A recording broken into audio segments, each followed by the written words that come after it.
আমি প্রত্যেকদিনই একটা করে ভিডিও আপলোড করি। ব্লগিংটা কিন্তু আমার পেশা নয়, আমার পেশা হচ্ছে আমি একজন মেকআপ আর্টিস্ট। এবার তোমরা ভাববে যে মেকআপ আর্টিস্ট হয়ে তাহলে প্রোফাইল জুড়ে কেন এরকম ব্লগিং এর ভিডিও।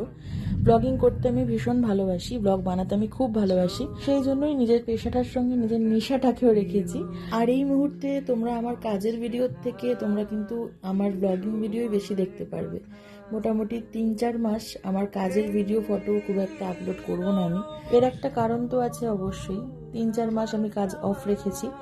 আর কি কারণ সেটা অবশ্যই আমি 3-4 মাস পরেই জানাবো। ততদিন তোমরা আমার ব্লগ ভিডিওগুলোকে এনজয় করো। আর আজকে দেখো নিজের হাতে রান্না করেছি, এই জন্য খালি ডিমের ঝোল করেছি আর সাথে একটা সবজি করেছি, কারণ আমি এখন ডায়েট করছি। সবজি আমার খাওয়াটা খুবই দরকার, কারণ ডিমটা তো আমি সেইভাবে ডিম আলু এগুলো তো বেশি খেতে পারবো না, সেই জন্যই কিন্তু আমি সবজিটাকে রেখেছি।